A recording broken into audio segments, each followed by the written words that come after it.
Pessoal, bom dia, né? Estamos seguindo o protocolo de segurança, todo mundo com máscara, né? Álcool gel, estamos aqui, gravando uma aulinha para vocês, tá? Então, mais uma vez, nós resolvemos fazer uma aula prática, uma aula demonstrativa, né? Pelo menos para você poder acompanhar as lâminas, a projeção, sentir-se um aluno da UNOeste, da medicina, com o laboratório aqui na sua presença, à distância, mas presente, tá? Então, eu espero que vocês aproveitem a aula, tá certo? A aula é do excretor, que é referente ao conteúdo dessa semana, que é o rim e bexiga urinária, né? Então, nós desenhamos, está projetado ali um cenário bem bonitinho para vocês. Espero que vocês aproveitem, certo? E, se Deus quiser, em breve nós estaremos todos juntos aqui com as aulas presenciais, passando por toda essa situação que nós estamos passando. Um abraço a todos, boa aula. E não esqueça, hein? Na quinta de manhã e na sexta de manhã, a aula vai estar liberada e eu vou estar lá no Google Meet, presente, ao vivo, para tirar as dúvidas referentes ao conteúdo. Tá certo? E junto com a aula vai o famoso portfólio para nós podermos aí fazer uma atividade de aula prática. Certo? Conto com vocês. Qualquer dúvida, estamos disponíveis, né, para tirar todas as dúvidas. Espero que vocês aproveitem. Um abração e até a próxima. Pessoal, começando pela lâmina de rim, nós colocamos aqui a lâmina sobre a lâmpada para você ter uma visão do órgão no menor aumento possível. Então veja, acompanhe a forma do órgão. Tá? O rim, ele lembra a forma de um grão de feijão. Essa área que nós estamos dando ênfase agora é o hilo renal. O hilo renal é aquela região do órgão onde entra e saem estruturas. Então, por exemplo, essa estrutura que a seta está em cima, aqui é a pelve renal, que vai ter continuidade com o ureter, certo? E, além do hilo e dessa forma que nós estamos mostrando, nós podemos observar também nesse aumento a região cortical, certo? Essa área periférica mais corada, tudo isso aqui é a região cortical do órgão, e a região medular, que é essa área menos corada. Só que também fazendo parte da região medular, como nós vimos na teórica, nós vamos ter o cálice menor, certo? Então veja aqui, ó. Aqui é uma papila renal que vai se abrir no cálice menor. Então, acompanha. Papila, cálice menor, aqui também um pedacinho de um cálice menor, e aqui o cálice maior. Tá? Então, nesse trecho, nessa área do rim, é possível a gente reconhecer a papila renal, o cálice menor e aqui o cálice maior. Depois do cálice maior, vai se abrir na pelve renal, que vai se continuar com o ureter. Pessoal, na objetiva de 4 vezes, né, nós conseguimos distinguir claramente, ó, a região cortical, certo? Então veja, a Leonilda está descendo, pronto. Dá uma observada na diferença, né, da próxima área que está abaixo da seta, que é a região medular. Bom, passando da região medular para a cortical. Qual é a principal característica que vai fazer nós distinguirmos a região cortical da medular? É a presença dos corpúsculos renais. Então, todas essas estruturas que você está observando no menor aumento, essas estruturas arredondadas, são corpúsculos renais. Então, veja que na região cortical existem milhares de corpúsculos renais, desde a área mais periférica até a região mais profunda, né? A Leonilda vai, né? A professora Leonilda vai descendo para nós vermos a região cortical, ó, vai observando. Repara que, num determinado ponto, você não vai mais encontrar os corpúsculos renais. Essa região do rim, onde não tem os corpúsculos renais, é a região medular. Então, a principal diferença entre a região medular e a cortical no menor aumento é a presença dos corpúsculos renais. Então, aqui é região cortical, aqui é região medular. Tá? Nós vamos passar agora para a objetiva de 10 vezes. Certo? Vamos em direção à cápsula. Né? Não podemos esquecer que o órgão tem uma cápsula. Tá? Então, aqui é a cápsula de tecido conjuntivo. Tá? Nós vamos passar para a objetiva de 40 para ver a cápsula. Né? Focado. Aqui não está aparecendo muito bem a cápsula. Né? Aqui, ó. Então, aqui nós temos uma cápsula de tecido conjuntivo. Tá? Todo órgão é encapsulado, possui uma cápsula de conjuntivo. Tá certo? Então, cápsula e, óbvio, né, abaixo da cápsula aqui, toda a região cortical. Certo? Então, vamos voltar um pouquinho para a objetiva de 10 vezes, para nós irmos para uma região boa, para nós vermos esses corpúsculos renais. Certo? Então, vamos dar uma olhada. Tá? Então, olha aqui, ó, todas essas estruturas que vocês estão vendo, todas essas são corpúsculos renais. Ou seja, estamos aí na região cortical. Tá certo? Estamos na região cortical. Tudo bem? Vamos lá. Então, vamos colocar na objetiva de 40 vezes para nós identificarmos as estruturas, né, presentes no corpúsculo renal. Lembrando que o corpúsculo renal é a estrutura do néfron. Né? O corpúsculo renal é a estrutura do néfron responsável pela filtração do sangue. Certo? Então, o sangue é filtrado apenas no corpúsculo renal. Então, o que nós temos aqui? Corpúsculo renal. Esse da esquerda também é um corpúsculo renal. Bom, vamos dar uma olhada.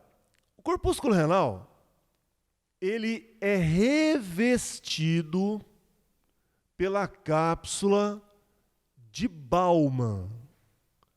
Tá? Como nós vimos na aula teórica, a cápsula de Baumann, ela possui um folheto parietal, que é o externo, que é esse que eu estou apontando aqui, ó. Esse é o folheto parietal.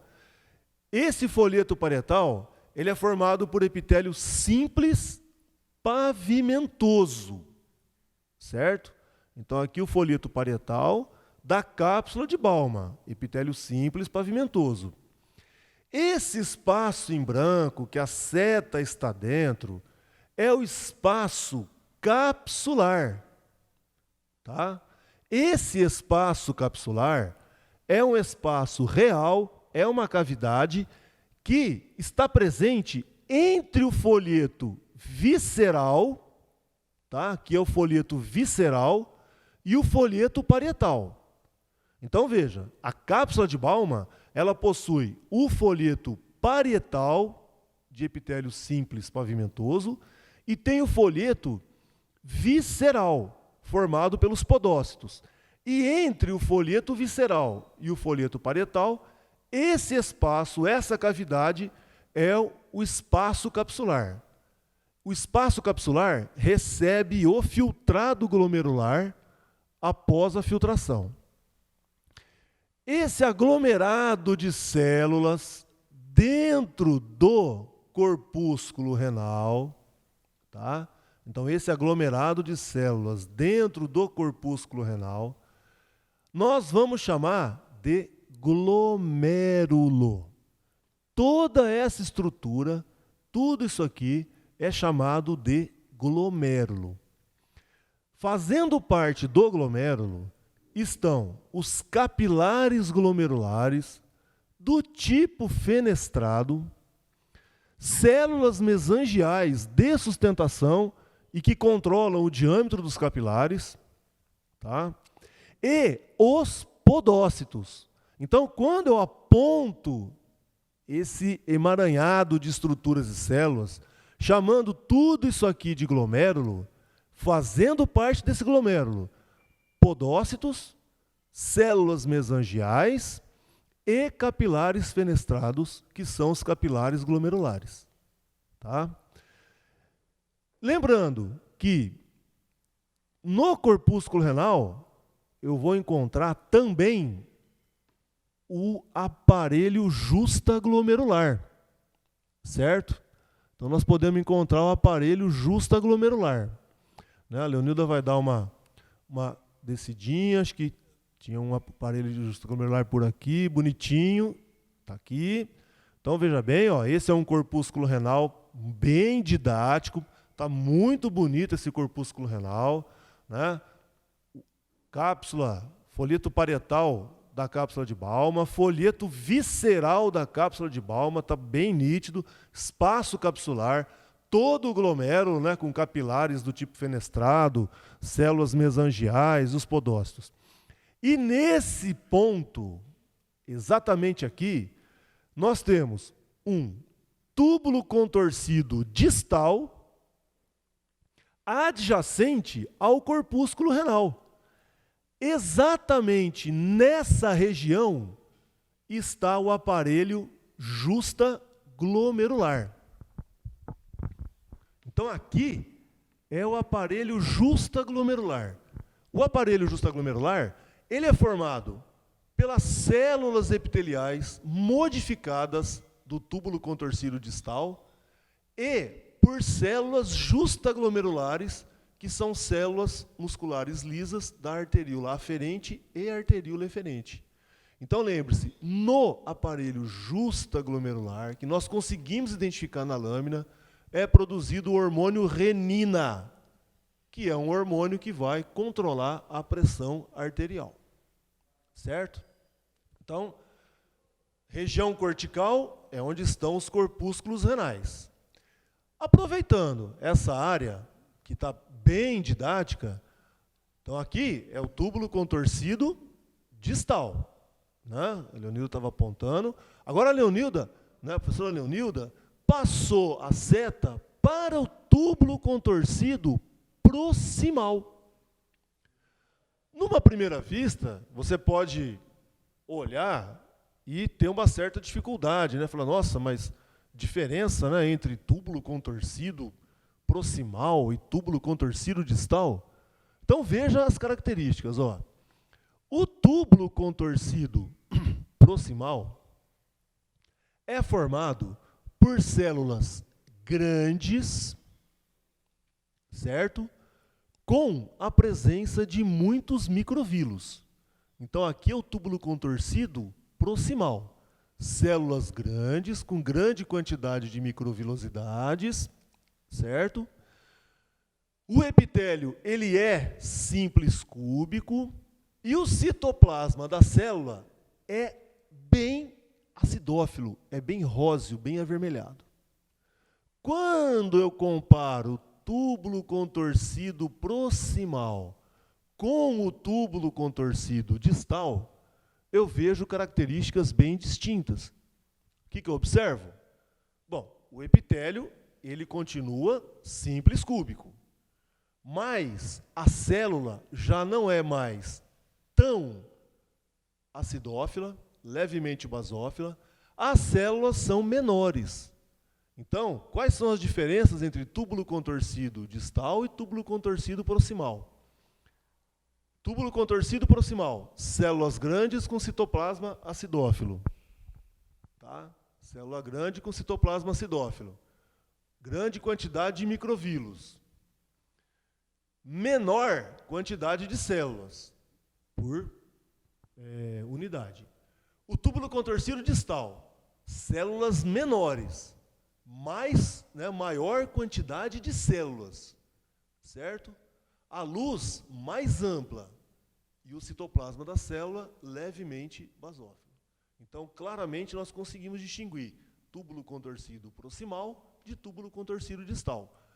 O predomínio é de túbulos contorcidos proximais. Por quê? Porque esse segmento do néfron é o mais extenso, certo? Então, se o túbulo contorcido proximal é mais extenso que o distal, Ao fazer a lâmina, nós vamos encontrar mais túbulos contorcidos proximais, mais cortes de túbulos contorcidos proximais, do que túbulos contorcidos distais. Então, na região cortical do rim, nós vamos encontrar o corpúsculo renal, o túbulo contorcido distal, o túbulo contorcido proximal. E, na adjacência entre túbulo contorcido distal e corpúsculo renal, nós vamos encontrar o aparelho justaglomerular, que é onde é produzida a renina. Então, essa é a região cortical do rim. Nós vamos agora, para o menor aumento, lá para a região medular do rim, certo? Então, o Léo dá uma diminuidinha, né, para nós mais facilmente encontrar a região medular. Então, veja que nós estávamos na região cortical, ó, tudo região cortical. Opa, acabou os corpúsculos renais, né? Então, veja que eu não tenho mais corpúsculos renais, isso indica que eu estou na região medular, tá? E como nós tínhamos mostrado no menor aumento, aqui é a pelve renal, né? Se a Leonilda vier aqui para a esquerda, nós vamos encontrar aquele cálice menor. Olha que bonitinho aqui, ó. Tá vendo, ó? Tudo aqui é papila renal, né? Isso aqui é uma pirâmide renal, ó. Tá? Isso aqui é uma pirâmide renal, certo? Então aqui é a papila renal, tá? Aqui é a papila, né? Vem o cálice menor, certo? E o cálice maior. A Léo vai dar uma aumentadinha aqui na mucosa, ó, tá? Aqui na mucosa de cálice maior. A mucosa, como todas as mucosas, é formada por epitélio de transição, né? Epitélio de revestimento, que aqui no caso é epitélio de transição, certo? Então está aqui, ó, a mucosa do cálice, né? Mucosa de cálice, de pelve e de ureter e de bexiga é a mesma. É o epitélio de transição associado ao tecido conjuntivo frouxo, certo? Então, se nós analisarmos histologicamente cálice menor, cálice maior, pelve renal, ureter e a bexiga urinária, que nós vamos observar daqui a pouquinho, nós vamos encontrar o mesmo epitélio, que é o epitélio de transição, associado ao conjuntivo frouxo. A mucosa das vias urinárias é sempre a mesma, com exceção da uretra. Epitélio de transição, tecido conjuntivo frouxo, certo? Lembre-se que aqui estamos no cálice maior, transição de cálice menor para cálice maior. Então vamos voltar para o menor aumento. Vamos lá na região, né, continuar na região medular, né? Continuar na região medular, certo? Só que agora nós vamos identificar o tubo coletor e a alça de Henle, né? A alça de Henle delgada, certo? A Léo vai dar um foco, né? Ficou um pouco desfocado. Tá?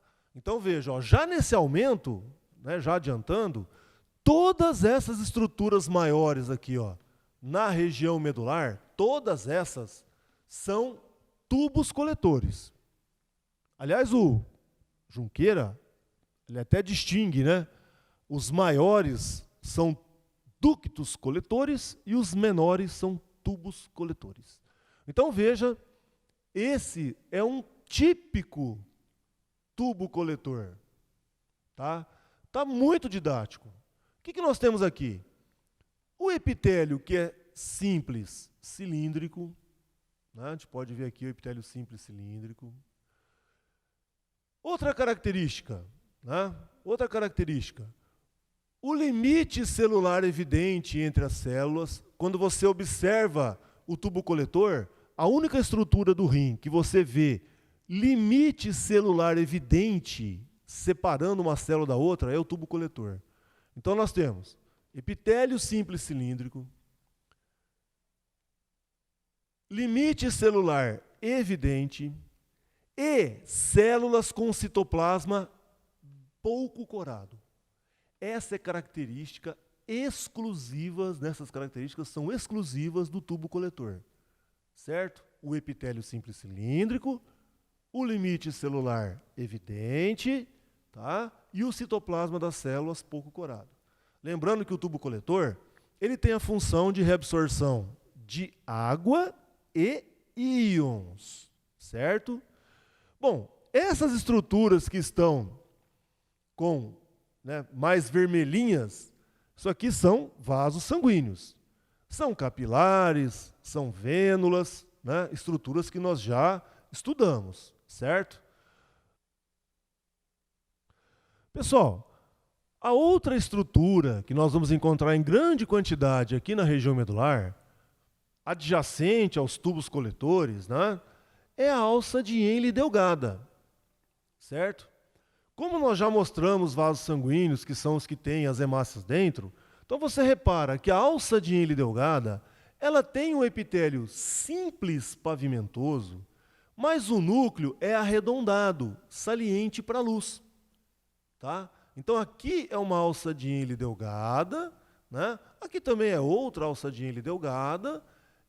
Veja que no mesmo campo que eu encontro os tubos coletores, eu vou encontrar grande quantidade de alças de Henle delgada. Então, qual é a característica da alça de Henle delgada? Epitélio simples pavimentoso, núcleo arredondado, saliente para a luz. Certo? Lembrando que a alça de Henle delgada e espessa, elas vão controlar a hipertonicidade da urina. Tá? Tudo bem? Então, essa é a região medular. Tubos coletores e as alças de Henle delgada. Não esquecendo que essas estruturas com hemácias dentro são vasos sanguíneos. Tá certo? Então, essa é a lâmina de rim. Né? Essa é a lâmina de rim. Nós vamos mostrar agora a lâmina de bexiga urinária. Pessoal, então, como nós vimos na projeção, né? Agora aquele desenho clássico, né? Para você ter uma base, para você poder desenhar no seu portfólio, né? Então, o que nós fizemos aqui? Veja bem, eu separei a lâmina de rim em duas partes, né? Então, desse lado, eu representei as estruturas que nós observamos na região cortical. Tá? Então, o que nós temos aqui? O corpúsculo renal representado. Tá? Está aqui o corpúsculo renal. Então, o corpúsculo renal, o que nós conseguimos identificar na lâmina é o folheto parietal da cápsula de Baumann, que é um epitélio simples pavimentoso, bem delgado. O espaço capsular, né, esse espaço capsular é a estrutura que recebe o filtrado glomerular após a filtração. Tá? E esse emaranhado de células, estruturas que nós identificamos dentro do corpúsculo renal é o glomérulo. É o glomérulo. Esse glomérulo, nós vamos identificar os capilares do tipo fenestrado, que são os capilares glomerulares. Nós vamos identificar células mesangiais, que são células que vão participar da sustentação do glomérulo e também do controle, né, do diâmetro dos capilares para filtração. E os podócitos, que vão formar a barreira de filtração junto com o endotélio do capilar. Então, quando se fala em glomérulo, que está aqui representado, eu estou falando de capilar fenestrado, podócito e células mesangiais. Então, esse é o corpúsculo renal. O folheto parietal da cápsula de Baumann, o espaço capsular e o glomérulo, que é o que nós conseguimos identificar na lâmina, certo? Bom, nessa região cortical do rim, nós vamos identificar também o túbulo contorcido distal e o túbulo contorcido proximal. Tem como diferenciar os dois, como nós vimos na projeção da lâmina? Tem. O túbulo contorcido distal, ele tem uma luz mais ampla, aparentemente, né, olhando na lâmina. As células epiteliais são menores que a do túbulo contorcido proximal. A coloração do citoplasma é um pouco mais roxa. E a quantidade de células na parede do túbulo contorcido distal é maior do que na parede do túbulo contorcido proximal. Então, o túbulo contorcido proximal é aquele que as células são maiores, com citoplasma acidófilo avermelhado, menos células na parede e a luz aparentemente mais estreita. devido à grande quantidade de microvírus que tem no epitélio. Túbulo contorcido distal, epitélio simples cúbico. Túbulo contorcido proximal, epitélio simples cúbico. Tá? A outra região do rim é a região medular, da onde nós, né, esquematizamos o túbulo coletor e a alça de Henle, certo? Então, até fiz a divisão. Para cá, região cortical. E esse pedacinho, a região medular. Então, nós temos o tubo coletor, que é aquela estrutura que reabsorve sódio e água, principalmente, né? Formada por epitélio simples cilíndrico, com as células bem claras, limite celular evidente. E, adjacente a esses tubos coletores, a gente consegue identificar as alças de Henle delgada. A alça de Henle delgada, que é o epitélio simples pavimentoso. O núcleo é levemente esférico, né? Um pouco mais arredondado e saliente para a luz. Tá? Então, na lâmina de rim, né, o que nós conseguimos aqui identificar, né, observar, é na região medular, corpúsculo renal, túbulo contorcido distal, túbulo contorcido proximal. Na região medular, tubo coletor e alça de Henle delgada. E não podemos esquecer que nesta área, tá, exatamente aqui, eu tenho o aparelho justa glomerular. Tá? Então aqui é o aparelho justa glomerular. Esse aparelho justaglomerular, ele é formado pelas células musculares lisas modificadas da arteríola aferente e eferente e por células da mácula densa, que são células epiteliais do túbulo contorcido distal modificadas. Então, nesse local é aparelho justaglomerular. Certo? Vamos passar para de bexiga. Pessoal, então a lâmina de bexiga urinária agora, né? Então lembrando, a bexiga urinária tem a função de armazenar a urina, certo? Então a bexiga urinária, ela é um órgão que tem uma luz, tem um lúmen, um espaço dentro, é um órgão oco, né? Então a bexiga, ela vai ter a luz, como nós podemos observar. Aliás, ó, essa lâmina foi feita de uma bexiga vazia. Por isso que você está observando essa irregularidade interna no órgão, né? Então a bexiga vazia, ela vai apresentar essas dobras.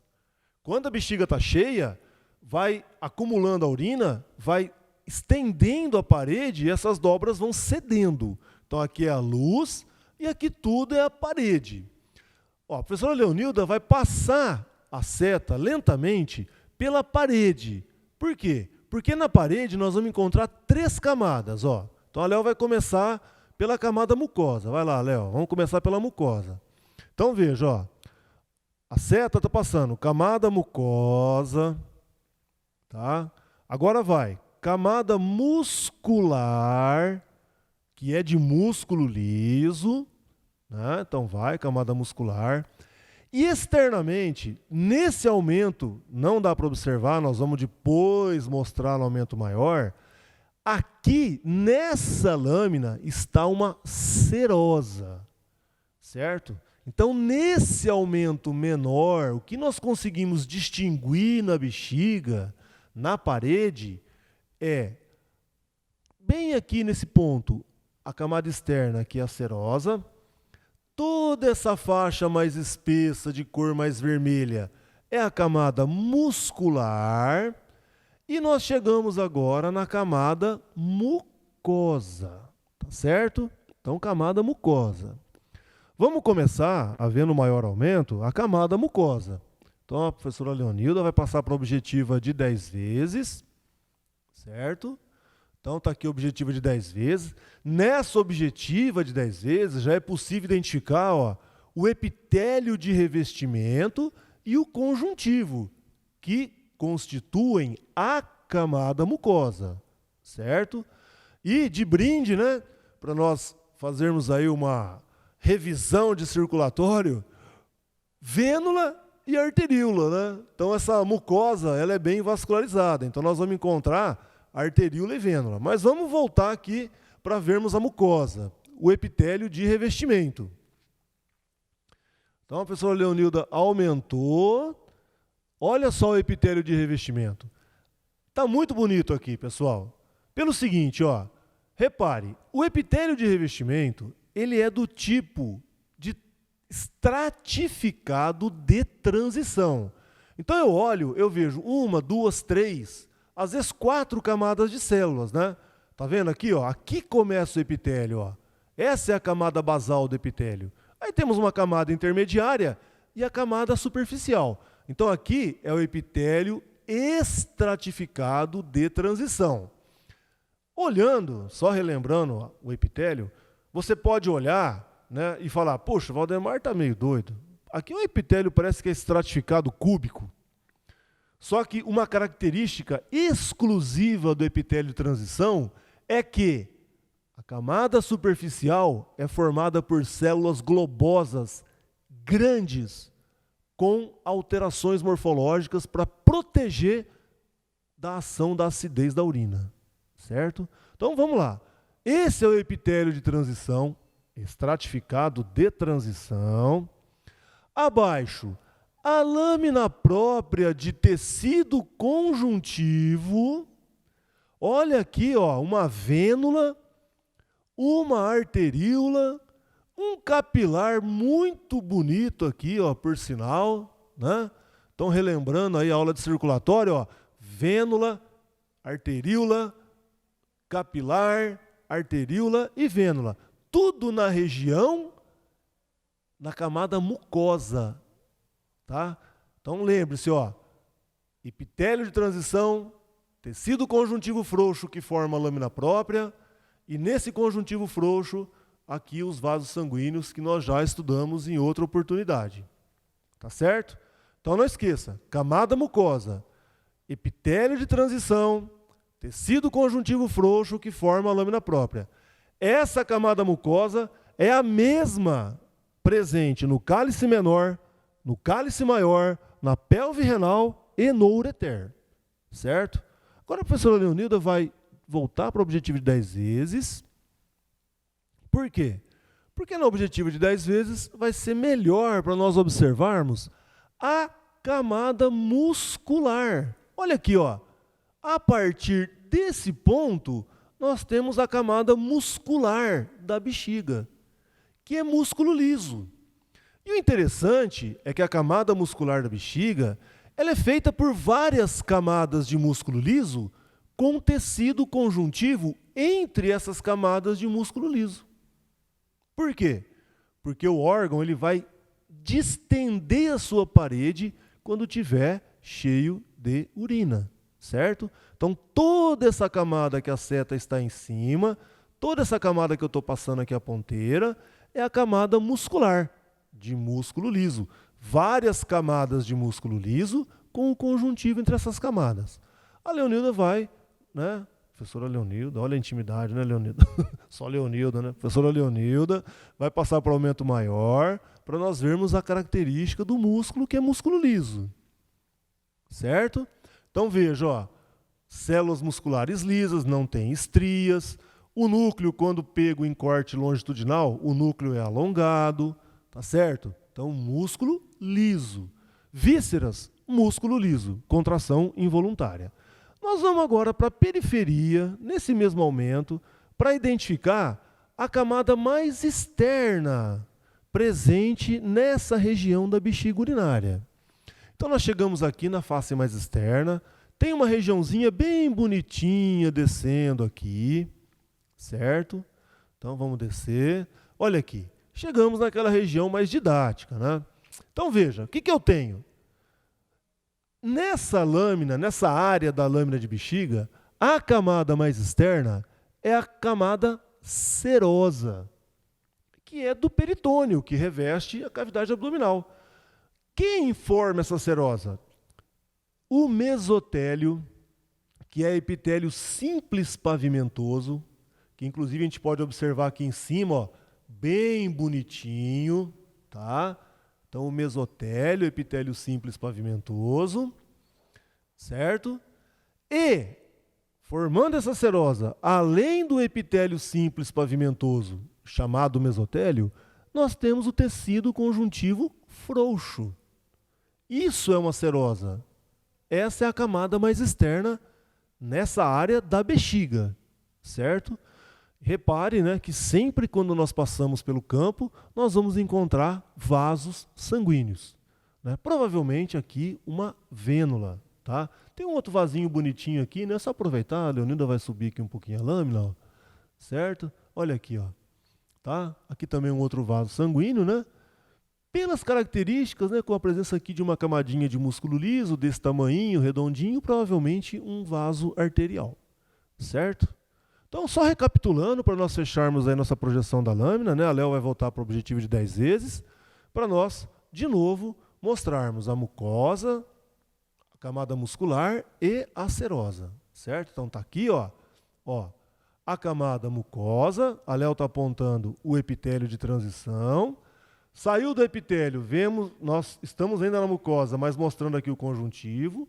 Terminou a mucosa, começa a muscular do órgão de músculo liso, bem espessa, né? E a camada externa é a serosa. Lembrando que quando nós urinamos, né, que é o reflexo da micção, a parede da bexiga urinária, ela contrai. Por isso, essa camada espessa de músculo liso, certo? E se você reparar, né, quando ocorre a micção, até os músculos abdominais acabam contraindo para auxiliar na saída da urina que está armazenada na bexiga urinária. Tudo bem? Pessoal, então, né, em relação ao desenho, né, para representar o que nós vimos da lâmina, veja bem, eu não desenhei a bexiga inteira, né, porque senão demora muito e fica meio pequeno o espaço. Então eu desenhei aqui um segmento da parede da bexiga. Nós temos que lembrar que aqui é a luz da bexiga, onde vai ficar armazenada a urina. Então a bexiga é um órgão oco que tem uma parede, né? Tem que ficar bem claro isso. Os tecidos e camadas nós encontramos na parede da bexiga, certo? Então a luz, que é o espaço dentro, vai armazenar a urina, que essa é a função da bexiga urinária, armazenar a urina.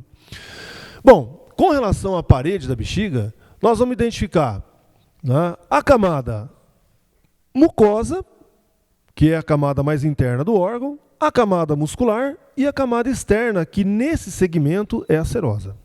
Certo? Então, camada mucosa, camada muscular e a serosa. São essas três camadas que existem na parede da bexiga urinária, que estão aqui representadas. Bom, na camada mucosa, como nós já vimos na projeção, o epitélio estratificado de transição.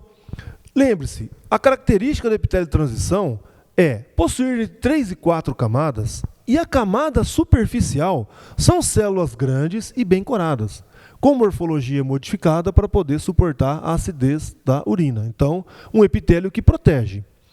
Abaixo do epitélio, compondo a mucosa, vem uma camada de tecido conjuntivo, geralmente conjuntivo frouxo, com algumas áreas passando para denso. Tá? Essa camada de conjuntivo é chamada de lâmina própria. Então, a camada mucosa é o epitélio associado à lâmina própria de conjuntivo frouxo. Todas as mucosas seguem esse padrão. A camada intermediária é a camada muscular, de músculo liso. Lembre-se, bexiga urinária é contração involuntária. Então, o reflexo da micção ocorre quando a bexiga urinária está repleta, está cheia. Então, essa camada muscular ela vai contrair para auxiliar na micção, na saída da urina pela uretra. E a camada externa, que pode ser uma adventícia ou uma serosa. Como eu disse, nesse segmento da bexiga, a camada externa que nós observamos é a camada serosa, formada pelo epitélio simples pavimentoso, denominado de mesotélio, e o tecido conjuntivo frouxo. Então, em relação às camadas e tecidos da bexiga urinária, essa é a representação, essa é a constituição da bexiga urinária.